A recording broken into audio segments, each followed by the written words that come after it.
Hello and welcome to the new episode of IT on Tap. It is our last episode of this year, the 12th episode. So we've been doing this for a year, Pieter. Yay! Congrats to ourselves. Where we started with I don't know, should we do this? A lot of talk, a lot of thinking around and then going let's just do this. Here we are 1 year later, still at the same table. Yes, indeed. I haven't renewed my table since. Do you remember where it all started? Except here at this table. I think it was just a thing of both of us wanting to do something more than just IT and talk about it. And we had good conversations at work when it was always about IT. And then Indeed. We were like, this is so great. We need to share this with the world. Yeah, and it's also fun now because I can say exactly, but with absolute certainty that it was 1 year ago that CrowdStrike did the oopsie, because that was our first episode. Exactly. And I will still know this in a couple of years. Been a year. It's already been a year. Did the world change a lot? I think yes. You think yes? Okay. But talking about CrowdStrike, it blends in perfectly with what we want to talk about today. Exactly. So today we thought, what can we do? And we thought viruses. Viruses are freaking interesting. Yeah, and more specifically, antiviruses. But viruses and antiviruses go in hand. They go hand in hand. So, Pieter, how did it all start? Why are we having antiviruses today that slow down your computer and this kind of stuff? Well, we have the antiviruses because we needed something to fight against the viruses. And I think it all started somewhere in the 1970s. I think some academic research lab was playing around with computers. They built their first interconnected setup between computers. I think it was on the ARPANET, if I'm not mistaken. And there were two computer scientists who thought to have a little bit more fun with computers. And one of those guys, I don't remember his name, but he created a little tool, a little software on the computers that was called the Creeper, and it was set to become the very first virus. It also replicated itself on computers, so it immediately became a worm too, but let's dive deeper into that later. And it would just install itself on the computer and then try to jump to the next computer, install on there as well, and it would display a message, something in the likes of, "Hi, I'm the Creeper, try to catch me if you can." That was it. See. Just some fun malware, let's say, some trolling. It's like those early Visual Basic scripts that you send to your friends, like, hey, click on this. And then you would open the CD-ROM drive and then display a pop-up like, now you have a cup holder. I think that was one of my very first hacks that I did myself. There was like this, I was in high school then, and there was this website with a lot of fun Visual Basic commands you could do on your home computer, or in my case, the school computer.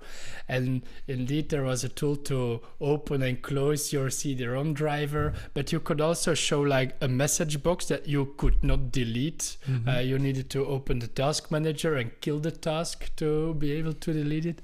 That was cool stuff. So this dude, I'm gonna look up his name real quickly because I think it's interesting. It's interesting to know. So indeed, Creeper, the first computer worm, created by Bob Thomas and Ray Tomlinson. I think Bob Thomas was the creator of the worm Creeper. Okay. And then, so the program was not actively malicious software because it caused no damage to data, but it just gave a cool message on the terminal. I'm the Creeper, catch me if you can. So because this worm was replicating itself to computers, there was like no easy way to stop it, because you could delete the worm from your computer, but you would just get infected again and again and again. So to counter that, the Tomlinson dude, Ray Tomlinson, created another program called the Reaper. And the Reaper was designed to, as the Creeper, replicate itself on computers, but it would delete the Creeper program. So there we have it, the first virus and the first antivirus. Super cool, all in the 70s. That's how the arms race starts.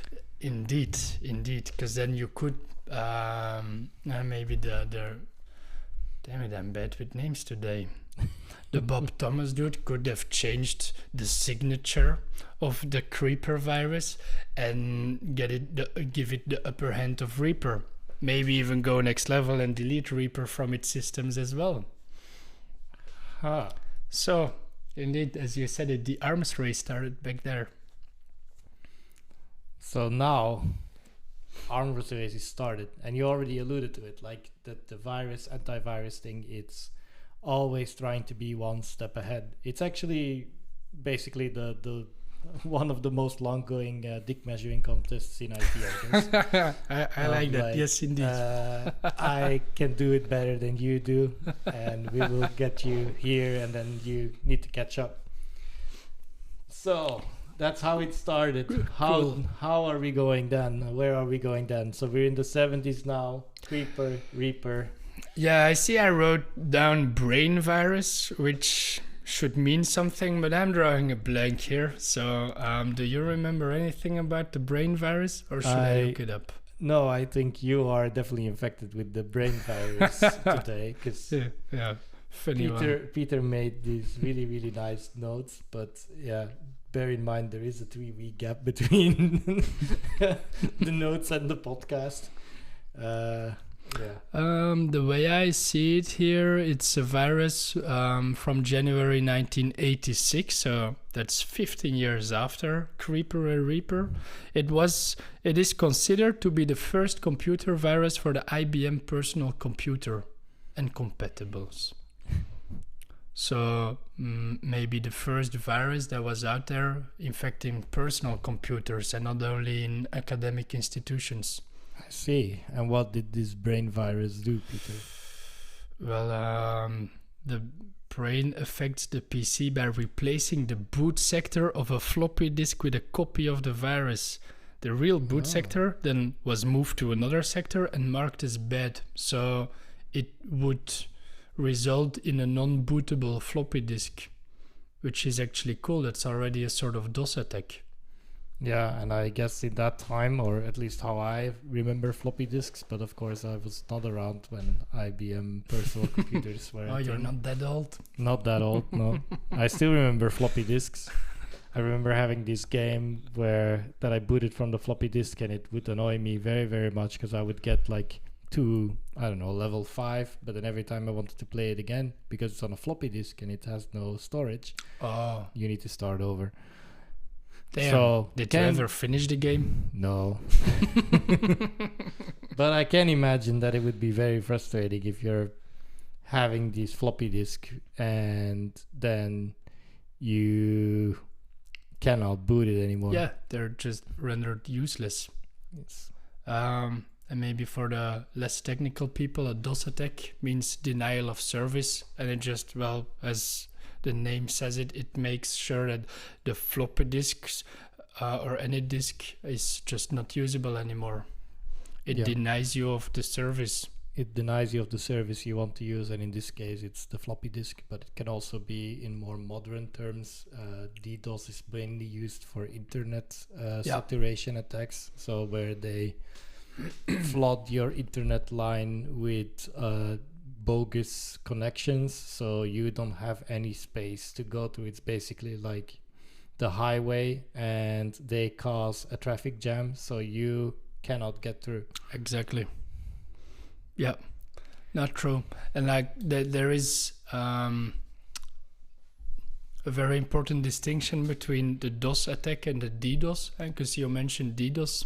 So DDoS means distributed denial of service.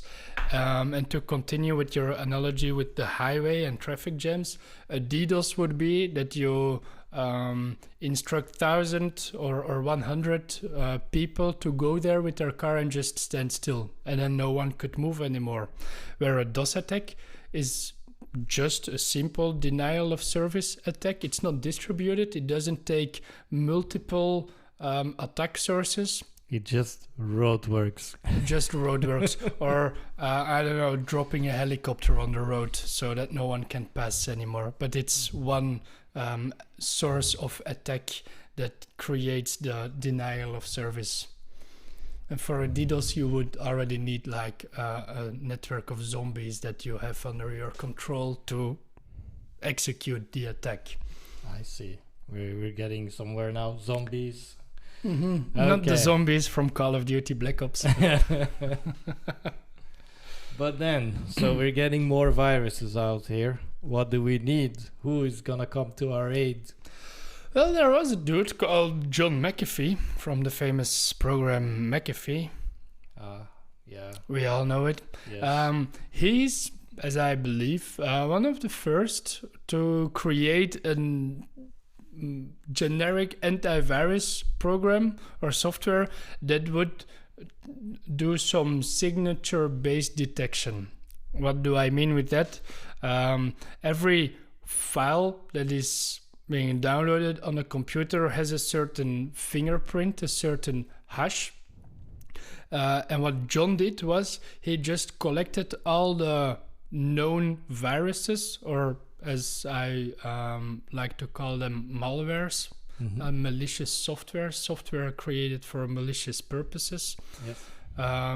He collected all the malware samples. He calculated the hash, the fingerprint, and he created a database out of it.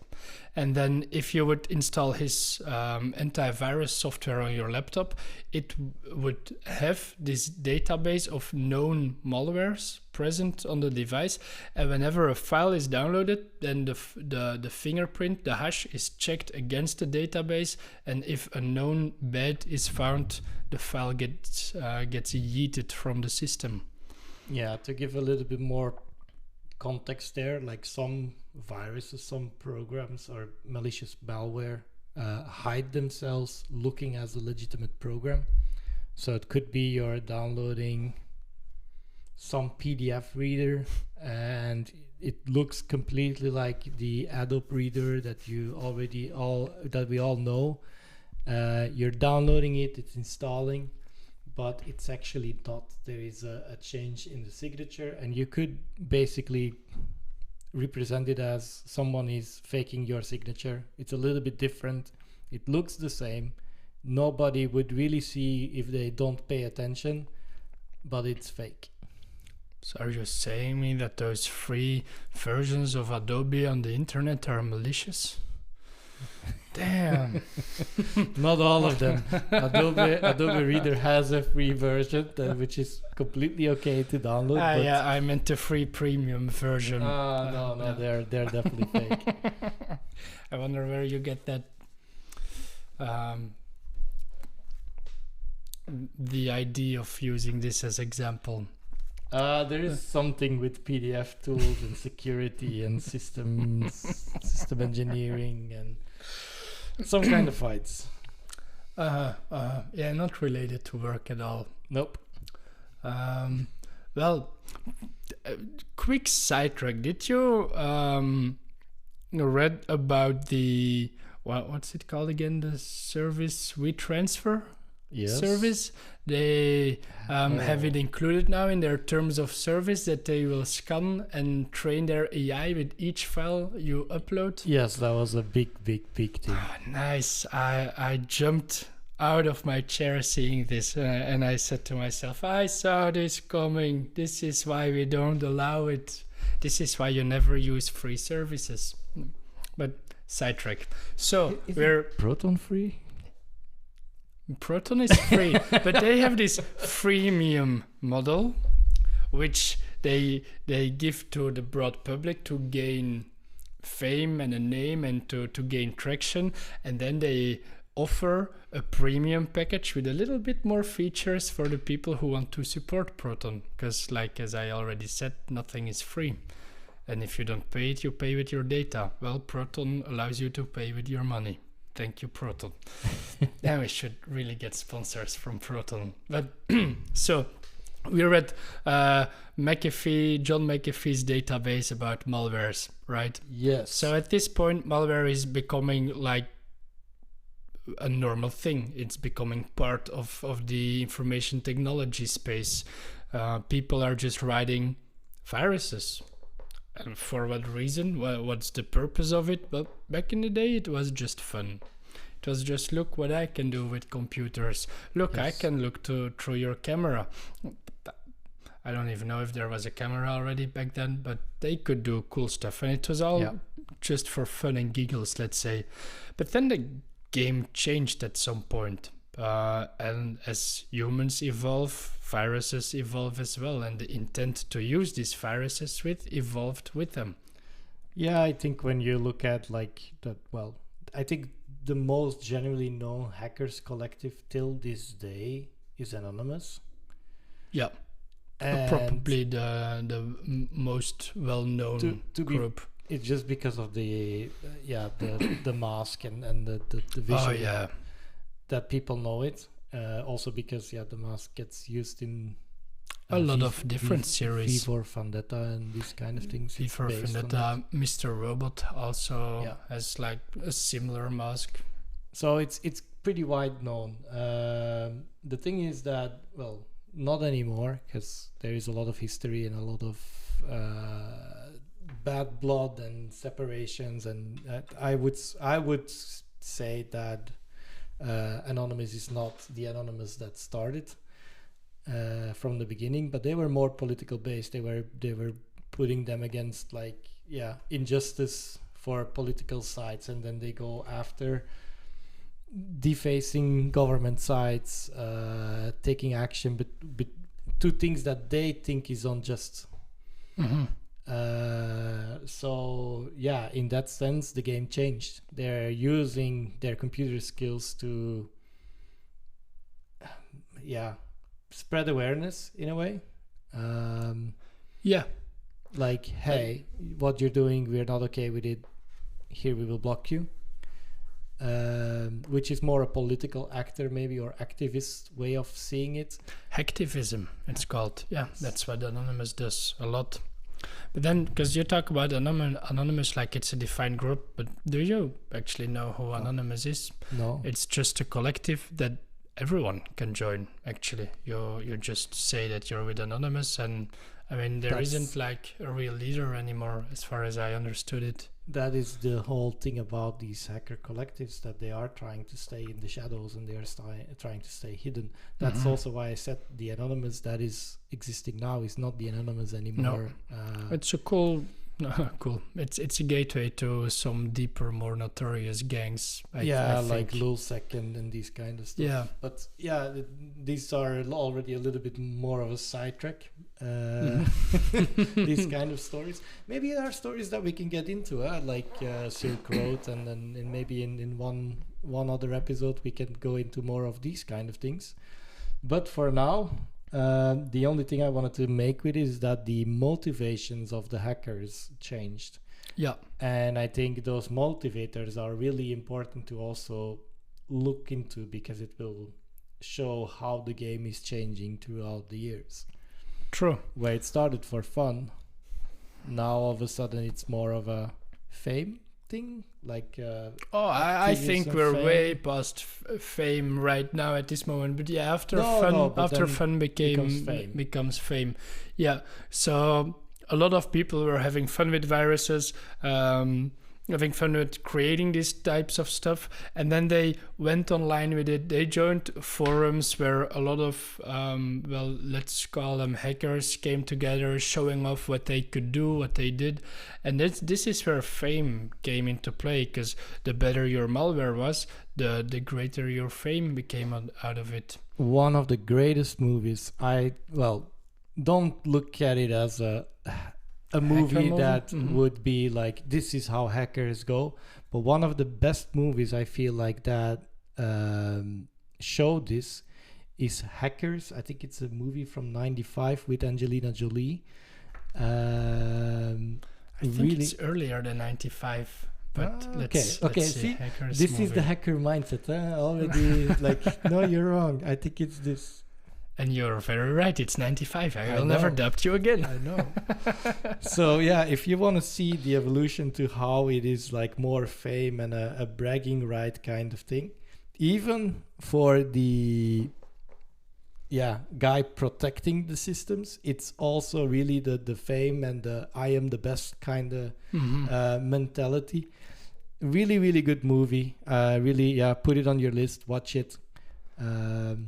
I'm just throwing that out there because I think it really shows the fame part. It's not about the money. It's more about the fame and the activism. Yeah, true. behind it. I think I never seen that movie before. Definitely do it. But you will probably get annoyed with how it's portrayed, but it's really cool. Yeah, definitely. But I can see past it. I know in Hollywood movies when they showcase what hacking is like, it's like a dude wearing a hoodie, typing really fast on the keyboard, and then after 10 seconds saying, I hacked NSA. Look, let's just say there is the 3D file system way with the hands moving and Cool. Okay, yeah, that type of hacking. Well, it visualizes something cool.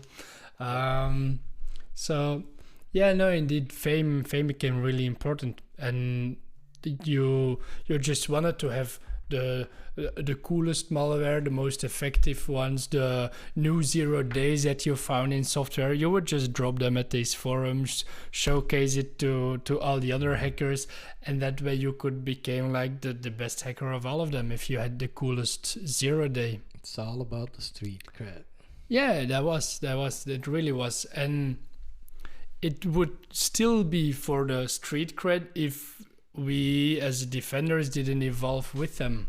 So we at some point we just knew that, okay, people are really trying actively to hack into things, to find 0 days in softwares. Maybe we should find a way to let them, report these vulnerabilities that they found, the exploits that they created, to the real vendors, so we can defend ourselves against it and also get some money. I don't know that if that is specifically true. I don't know if I follow that reasoning. I think where it went different is because also the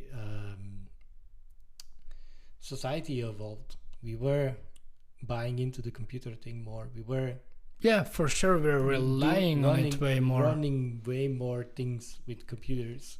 True. Like even in the early days, like TV stations, to switch out programs, they would use electronic robots to do it. And you can hack those. You can hack answering machines. You can hack vending machines. Yeah, like all those things. Like, yeah, and that's how it starts, like how it changes. It's like, hey, look, I can get that free candy bar. I can get a free Coke. Mm-hmm. What are you gonna do against it? But when you look at it in the letter of the law, it's still stealing. It's still, illegal. And that's how it changed. Same with sensitive information. Right now we don't really think about it, but a lot of our sensitive information is digitalized. Or we do think about it. I try almost everything, and we think about it, but maybe not everyone. But not everybody is thinking about it. But that's what we're trying to change here on this podcast. That's why once in a while I shout Proton. But so, yeah, indeed, fun, fame. But then after fame, we evolved into money, I believe. Money became a motivator to do hacking, to commit digitalized fraud in a way, because we just realized, or the hackers, the people with malicious intent realized that there is a lot of money here to gain as well. If we can DDoS a company and then just ask for money to release their digital assets, that's easy money. Or I can swipe your credit card information and I can just buy things on your credit card. Also, or I can hack the vending machine and have unlimited candies. Exactly. But indeed, then, because also money became very important in our life, so if we can hack our way to get a lot of money, why not do it? And then... Why didn't you? Ethical reasons. No, I started way too late in this field. I didn't even have a chance. Because everybody is catching up in the arms race. Yeah, indeed. And maybe because I didn't have the intent to do malicious stuff. I didn't want to be a criminal. So he says. But yeah, then the money, the fame. But then also, right now, it is already a thing. It's a couple of years ago, I think 5 to 10 years ago, it was just a whisper. But cyber war is a thing. Cyber espionage is a thing. Yeah, we mentioned it now a couple of times, but the WannaCry hack, the other one where Maersk was targeted. Damn it. NotPetya. Yeah, NotPetya. Those were acts of war in the cyber world. Maybe WannaCry not, but NotPetya certainly was. Yeah, it was a Ukrainian power plant. Yes, Targeted indeed. by Russian state actors. Yes, indeed. I'm not gonna ask which year. No, we're not going there. 2016. I think it's 17. But Damn it. I'll just stick to movies. So yeah, well, indeed, cyber warfare, espionage is also getting a thing, but now we're entering the 2010. But yeah, I mean, and it became so big that the traditional antivirus softwares that were written, and by now not only John McAfee has his tool and his company, but there are a lot of companies emerging that can do Norton, the same thing. Exactly. Trend Micro, Malwarebytes, name it. There were a lot, but at some point we also realized that this signature-based detection, like keeping a list of known bets, it's too difficult because it's a static analysis that you do on a file. But malware is something living, alive. It does stuff on your system. So maybe instead of looking at the static variables of a file, maybe look at what is the behavior of this file, what is this file actually doing, and can we determine whether the behavior of the file has malicious intent or not, and based on that block it. So we are talking about malware a lot, but malware also has different types, right? Yeah. We already talked about a virus. Virus. We already mentioned the worm as well. Yes. So a virus is basically a program installed itself on your computer with malicious intent. Yeah, it doesn't necessarily install itself. Usually it's the user getting tricked into installing the virus on the computer, but indeed with malicious intent. And then the worm, as stated before, is the self-replicating virus. It's the computer software that gets installed on a computer, and then by exploiting a weakness in the software of a different computer or in weakness in the operating system, is able to move laterally to the other computer, install itself there, and from there on move on and move on and move on. Yes. And then we go into like the more specialized forms of malware, which one that everyone is familiar with, spyware. Doesn't necessarily do anything on the system, but as the word says, it spies on you. It just looks at everything you do, every keystroke you press, every link you open, every website you browse to. It will basically collect all your behavioral data and even passwords bank information without you knowing. Yes, indeed.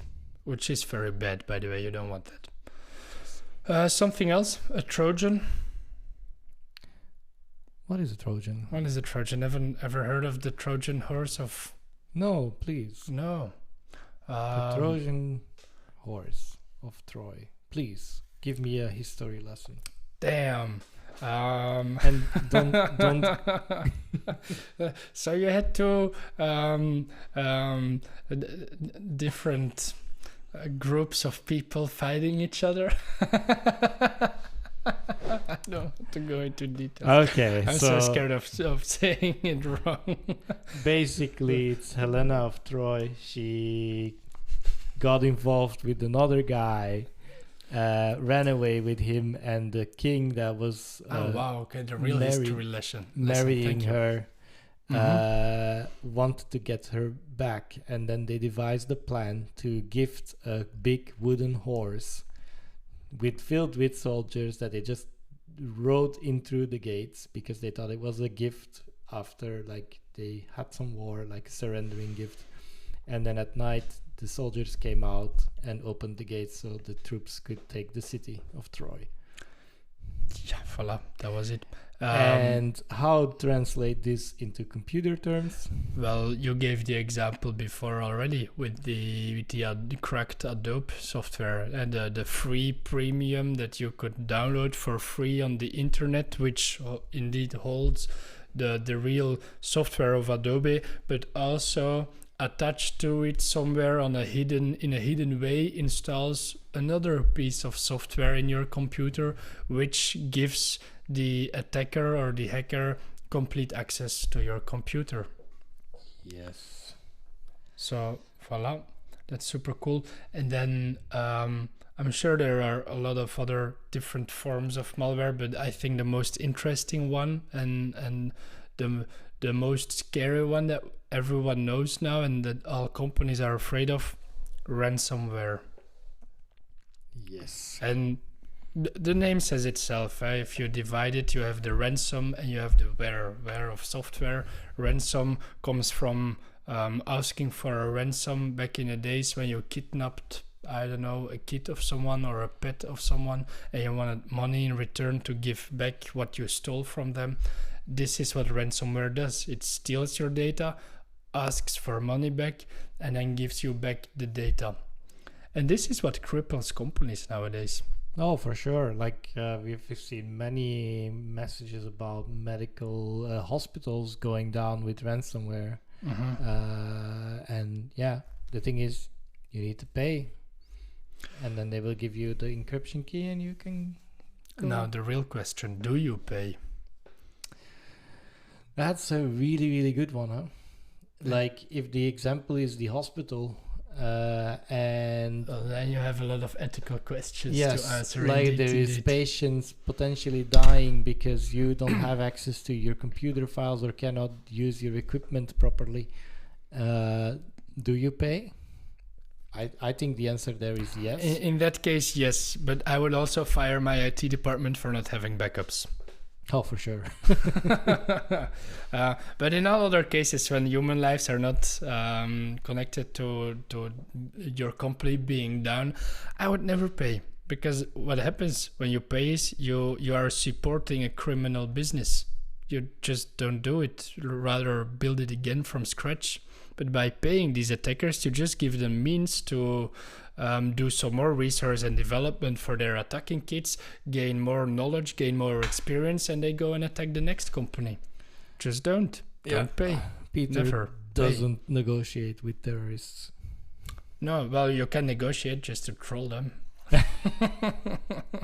But I would never pay. I mean, I hope I'm never in that situation because it would be scary.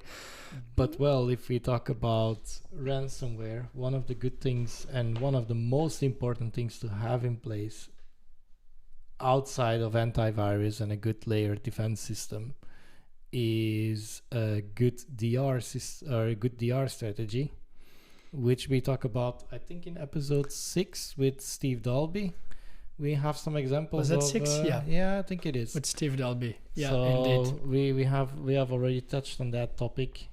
He brought some really nice stories out his days as IT director about DR. So that was a nice one. Just putting that out there. If you haven't watched or listened to that episode, definitely give it a listen.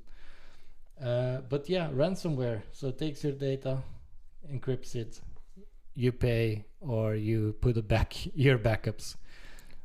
Indeed. And if you were ignorant enough, they have also compromised your backups. Or if you're stupid enough to put your backups in the same domain as the rest of your IT infrastructure, but let's not get into details. There are a lot of ways to defend yourself from ransomware. DR is a very good start. Yeah, I would say start. This is like basic. Every company needs to have a DR for sure. But it's also very difficult to get a DR. So maybe we want to catch some low-hanging fruit, as we like to call it already, by having, a good antivirus that can do this heuristic behavior-based malware detection. What is heuristic behavior malware detection? Yeah, that was a mouthful of difficult words, huh? Basically an EDR, your endpoint detect and response. This is the evolution of antivirus. This is what all enterprises are investing in nowadays. And it's antivirus software that is able to still, as the traditional one, do the signature-based detection, but is also able to analyze the behavior of all your files and then do some machine learning algorithms to determine whether it's benign, suspicious, or malicious. And that is the heuristic part there, the machine learning algorithm. The signature-based detection is pretty static, as Pieter already said. It's a also static file. Not many false positives, which is something we need to say here. Yeah, with the EDRs and the heuristic behavioral detection, you get a lot of more false positives too. Yeah, so EDR is basically job protection for people like Pieter, so they can still be relevant. But you have a lot less false negatives. What did I hear you say there? So signature-based detection is pretty static. It's a database with like those signatures. If the signature comes back on your computer, it will quarantine and remove the file. But EDR is indeed like, I have this file that is accessing certain files that have nothing to do with this program, like what's going on here, like, or it's asking for rights that it should not have, like these kind of things. Yeah. Or it's installing something like why. A good example is maybe a program that sets for itself to be auto-run, so that it auto-runs every time you restart the computer, which is like a clear persistence tactic by malware. And whenever malware is able to infect a laptop, the first thing it will try to do is make sure that when the laptop gets a reboot, the malware is restarted again. Maybe reading out some registry keys, looking into the ELSA's storage of your computer. All of those things are behaviors that normal software should never ever do. Yeah. So EDRs are able to see this, and where it's stronger than the signature-based detection is, malware is easy to change. From an attacker, from a hacker perspective, when you create your malware, your piece of code that does something malicious on the system, it's very easy to change the signature of your malware by just changing the name of a variable. Like instead of malicious function and then starting the function, you name it to not a malicious function, and your signature is already different. But the behavior of the file will still be the same.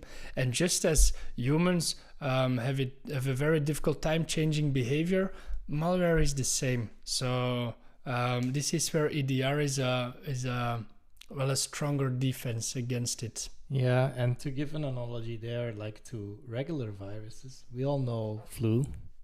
Yeah. Even though flu has been around for ages, every winter we still need to go for a flu vaccine. Or you don't have to. You don't have to. It's but not if forced. If you don't want to get sick with flu, it's advised. Let's say it like that. Why true. is this? Because flu evolves. Flu mutates.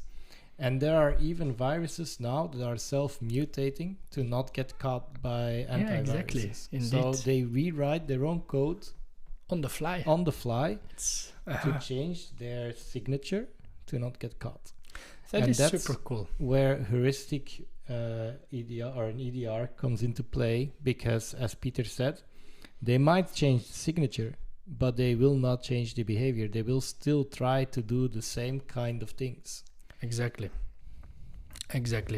Now, another problem that we saw in the industry is that attackers are not only using malware anymore to get inside of a network.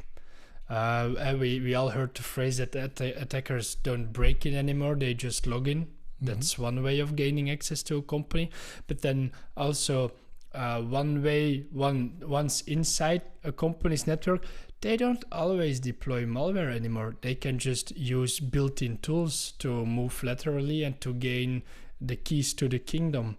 Like, for example, every IT team has a way of administering all the servers, making sure everything is up to date, making sure that when there is a problem with the server, it is seen by a tool and reported by a tool and then acted on by a tool.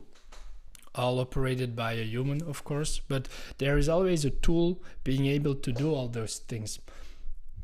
Hackers can use these tools too, to maybe not run a remediation script, but run an infection script. Yeah. And then that way they have it very easy to pivot their way through the environment and wreak havoc, even with legitimate tools that an EDR will never find suspicious, because it's a known tool for this. So then we come back to the arms race. Yeah. I was gonna say multi-layer defense. They're not aligned. But it's all an arms race indeed, because once we started to see, let's go for multi-layer defense then. Well, we can hook those two in together, huh? So, because you're right, we noticed that this is a tactic being used now. So we need to put our defenses in other places as well. Once again, the attackers had gained the upper hand on the defenders. So then the defenders needed to do something to catch up. And this is the whole arms race. So to win back a bit of the delay that defenders had compared to the attackers, we installed multi-layer defense. What is a multi-layer defense? Is that a question to me? Yeah, you can answer if you want to. I know you know this stuff too. Well, multi-layer defense is actually pretty in the word, right? It's for defense on all the layers. It's a defense on multiple layers, and sorry, I'm kind of choking a little bit. And it's on all different layers. You have your firewall where it begins, your network layer.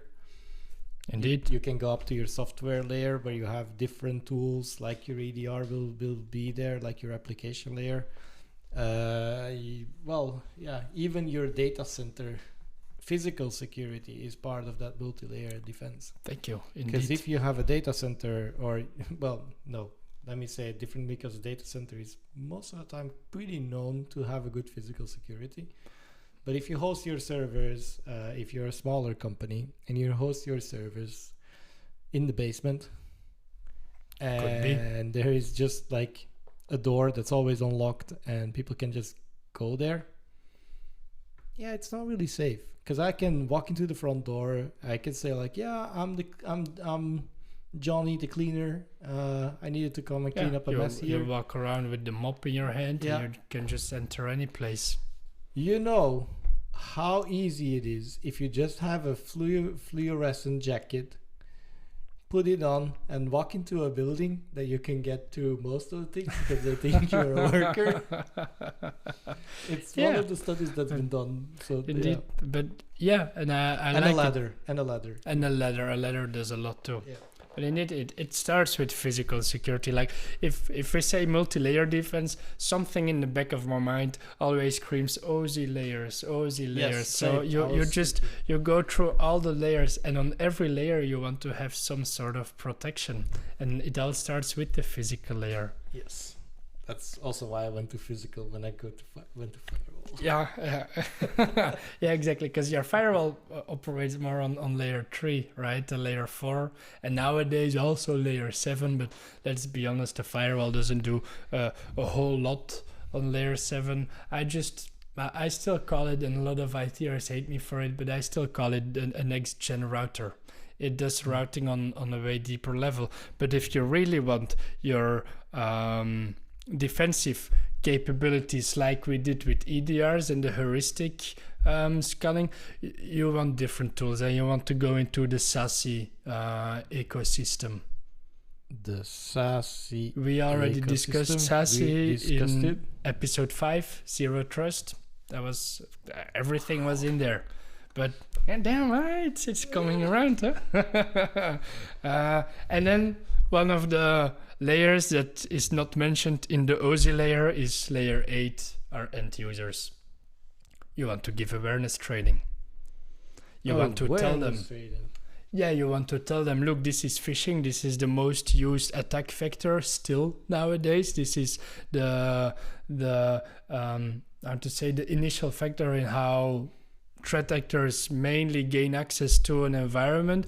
If you defend that layer as well, you can hope that some threats will still slip through the cracks, right? But it will get stopped at one layer. Just one layer needs to be working against a certain threat and able to thwart the attack completely. Yeah.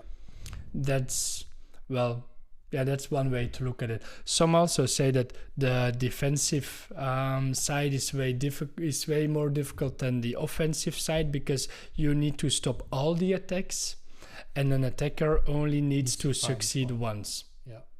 True. But from the other point of view, it's also true, because an attacker needs to bypass all the layers, and a defender only needs to stop an attack on one layer. So multiple point of views. But this multi-layer defense is becoming super important. I can imagine, it's not just stopping it at one point anymore. It's going into detail like, as you said, like you mentioned it earlier, and you explained it earlier, like it's a little bit like castle, right?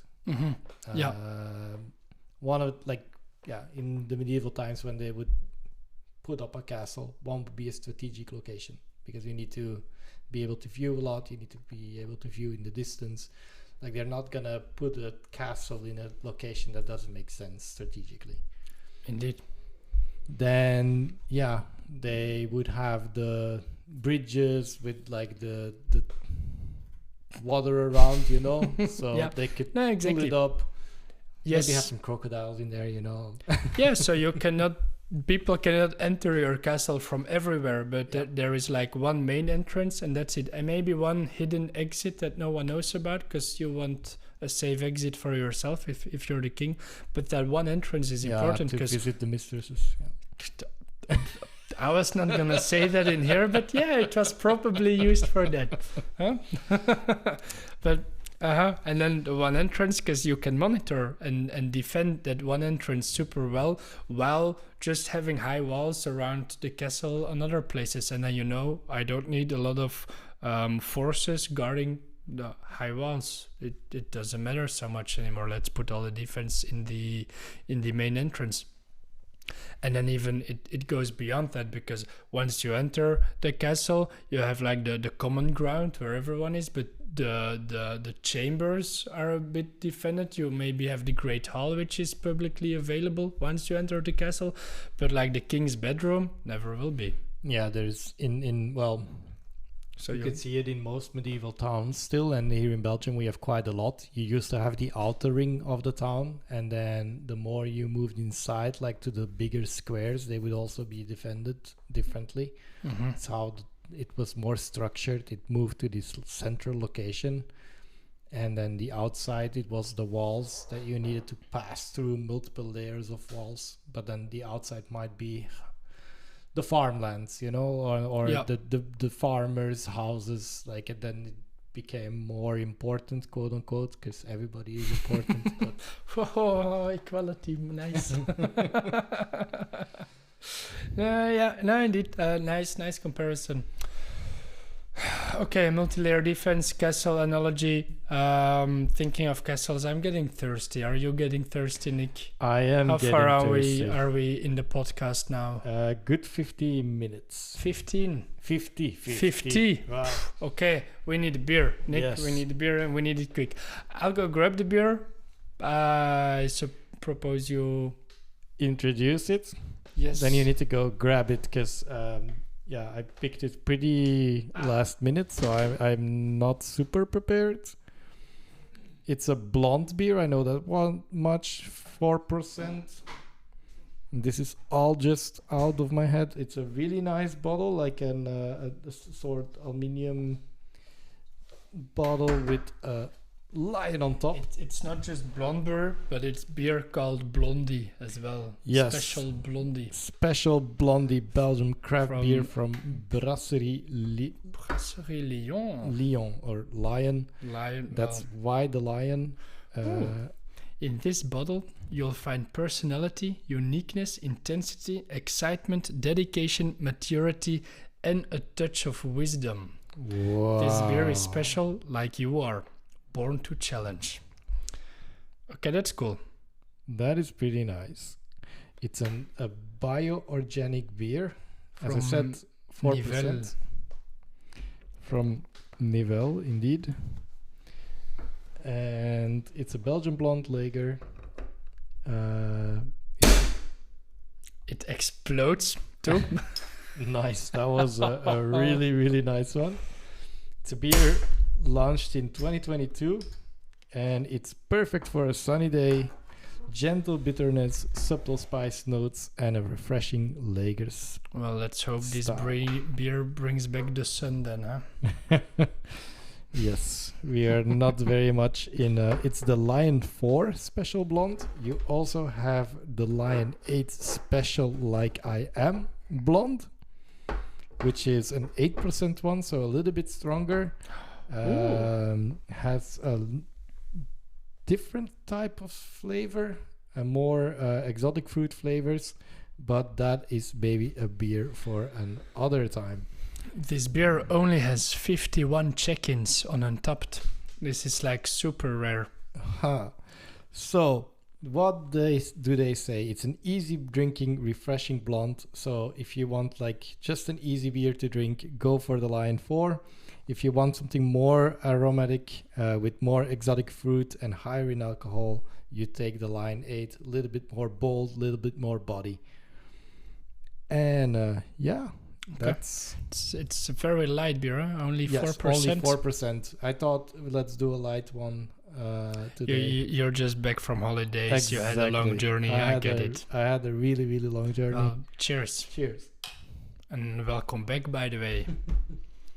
So you went away again, very, very far away. That's your second long, far trip this year, isn't it? So I went to Japan in March, and now I just came back from a 3-week trip in Tanzania, Africa. So awesome. I remember when you came back from Japan, you had a lot of stories about the public Wi-Fi and the whole system there with the cool technologies. I'm guessing you didn't have that in Tanzania that way? Less. I have frustrating stories about Wi-Fi. Like I did from my trip to Asia. One of the things I notice is that like seamless roaming is non-existent. So especially in airports, when you move locations, you need to reconnect to the Wi-Fi. So it's a little bit frustrating, but yes, it's also the first time, and that was in Rwanda, not like in a layover.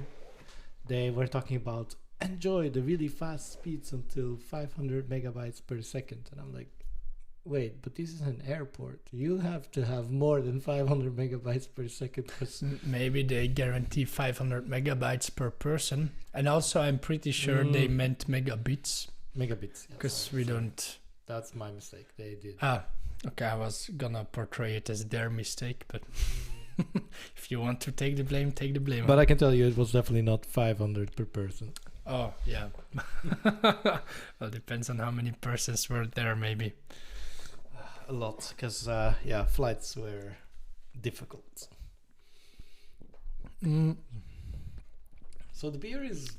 It's very foamy. Yes. And it's very foamy. It's almost difficult to drink. So we are doing maybe a little bit of a sin for Belgian beers, but we were drinking out of the bottle. Yeah, sorry. I assumed 4% lager beer. This is drinking from the bottle. Isn't it? I must say it tastes very yeasty, malty.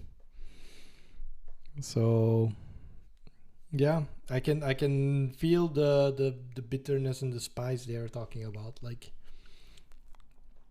I'm not sure what to think about it yet. Like, I'm not 100% convinced. I think there is betters out there. I'm curious about the Lion 8 now, so I will definitely try to get that one for another episode.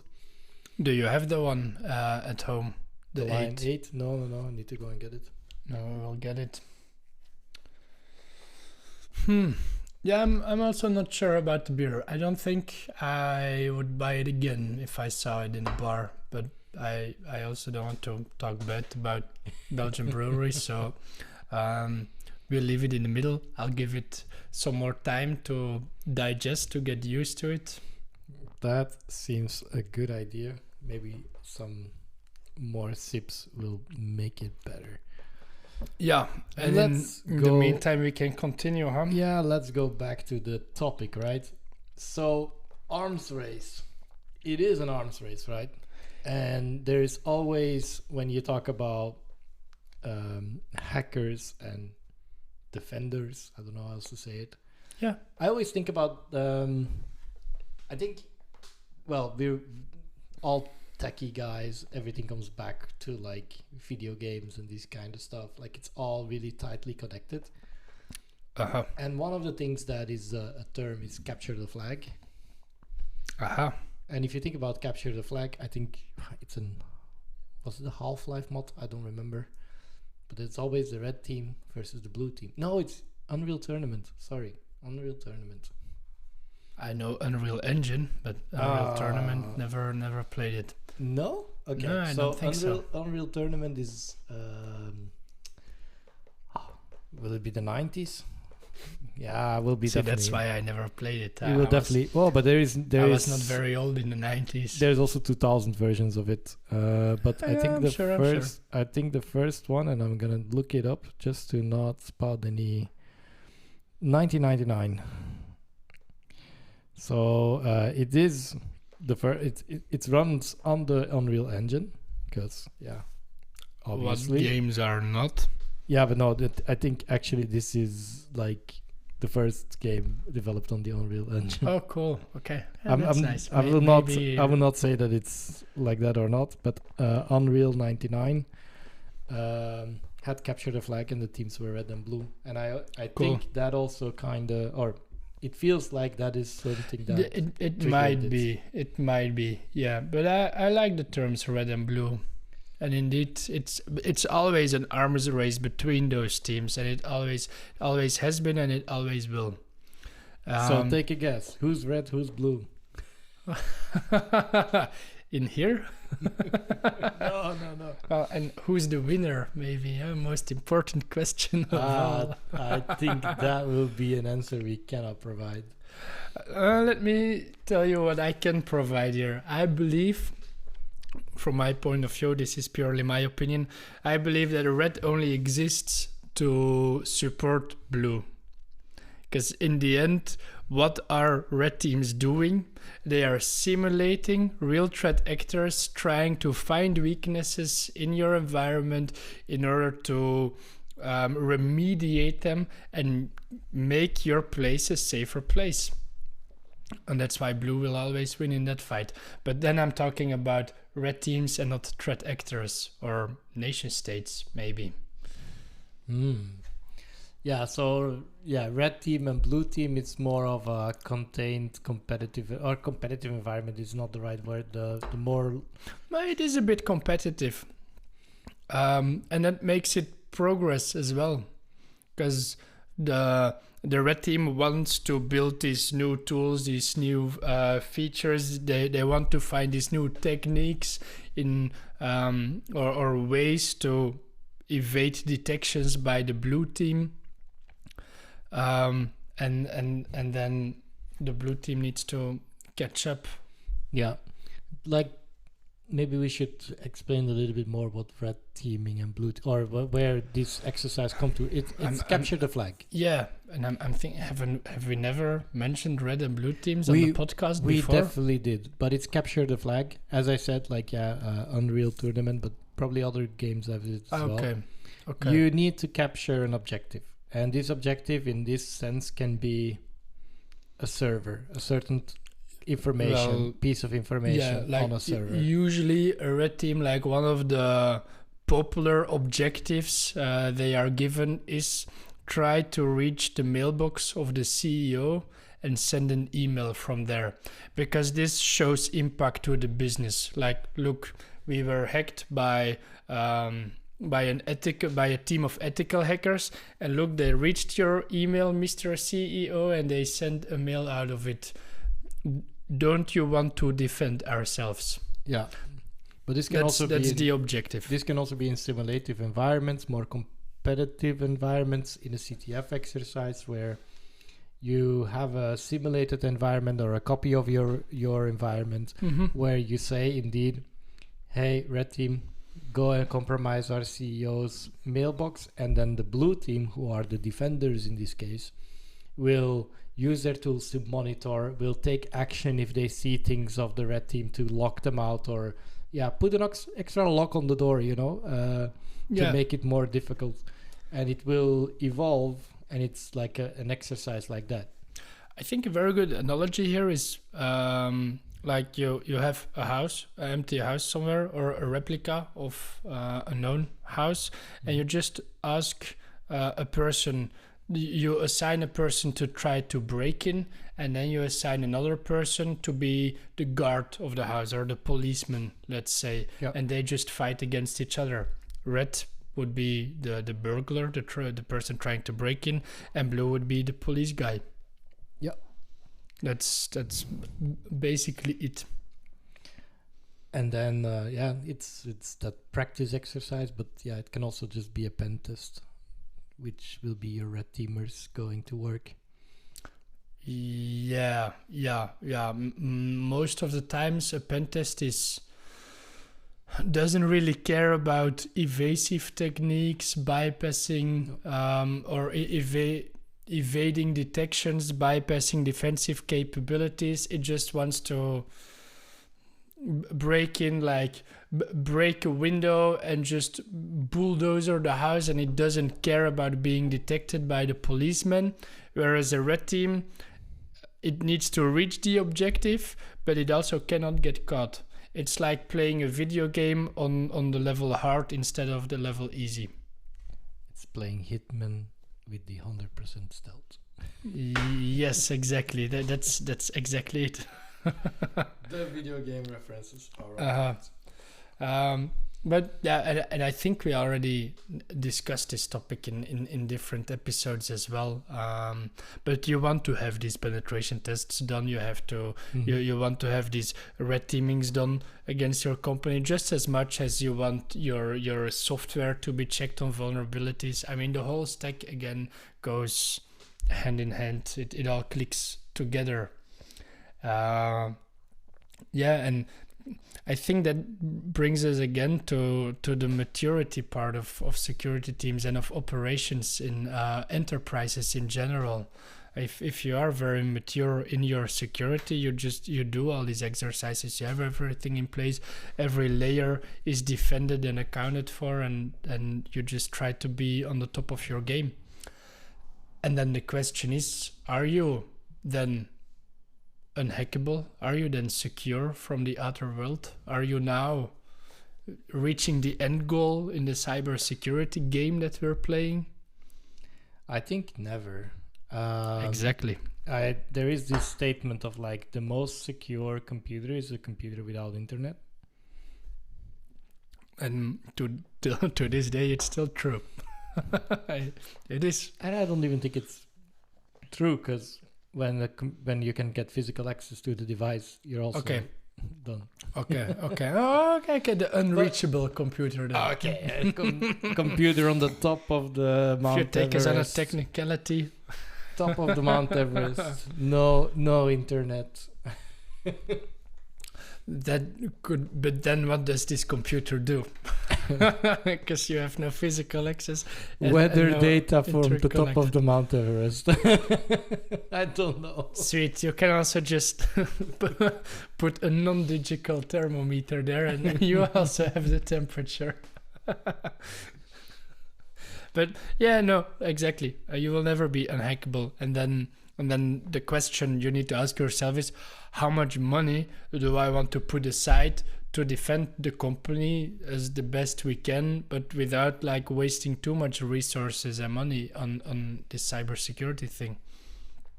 Yeah, I think there the term risk assessment comes into play really, really bigly. Like as you said, like how much damage is affordable. Yeah, indeed. Very good. Indeed. Like, risk assessments, threat modeling, like what are the biggest threats to our company? What could stop us from being a company? Do you want to like spend a lot of resources and money or defenses on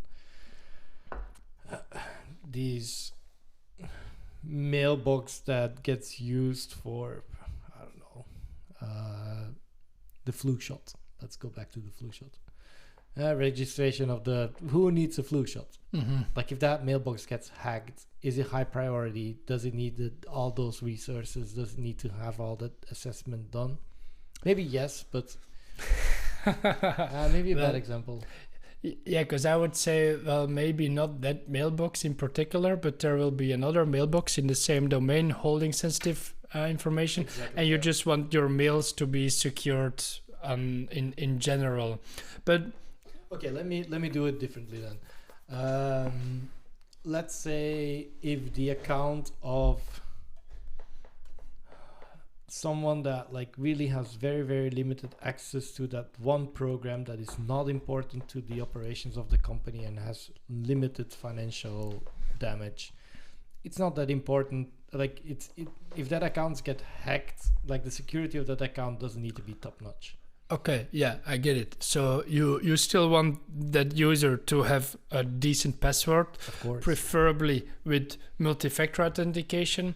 But if the person says that it will just use SMS as multi-factor authentication method, it would be okay. It doesn't need to be a YubiKey. It doesn't need to be phishing resistant. I mean, And you will not use any behavior analysis on the identity of that user, maybe.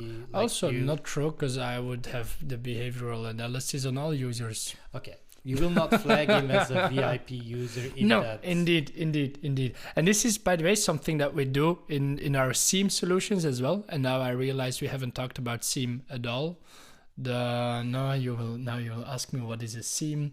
Yes. It's See me together. Security Information Event Management System, I think. I'm not entirely sure, but I think that's what it stands for.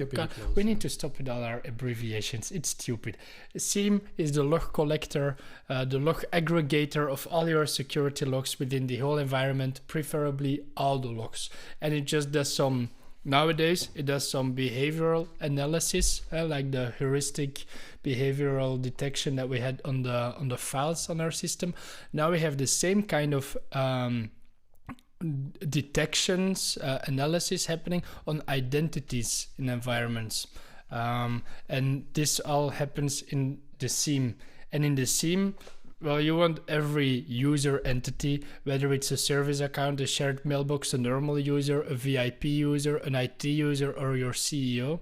So you want on all your users this behavioral detection, but your threshold on alerting whether a person is exhibiting anomalous behavior might be lower for a CEO and an IT person than for this person with this one permission on one application that is not critical at all. Yeah, to give an example, like as we mentioned earlier, I just came back from vacation, and me and Pieter were having a chat about the podcast recording and what we were going to do and this kind of stuff. And they asked me like, "How's your vacation?" Da, da, da, da.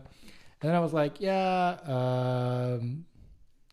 what was it? It was something about me logging into. No, he was telling me that I should not be online because I was online on Teams because I was checking my messages. Yeah, this was last week, I think, on Friday or Thursday. But much as I was just sending pictures of the swimming pool to the colleagues while they were in the meeting because they tagged me in something like, "Hey, let's have a look at this." And that's why you were online. Yes. And then Pieter was like, "You should not be online," and I'm like, "Yeah, what?" And then he was like, "Yeah, because otherwise I'm gonna get like messages from our security or the SOC team. We call it MDR, the Managed Detector Response Team, who manages our SIEM. Like, hey, there is this login from Africa. That's out of the ordinary. But I like that they do this. And well, as a result, I need to check with all employees of the company who go abroad and decide to log in from abroad. I contact every single one of them. "Hey, were you in Mexico last week when you tried to log in? Hey, I noticed yesterday you logged in from Spain. Was that you?" And they all tell me that they appreciate me checking in on that.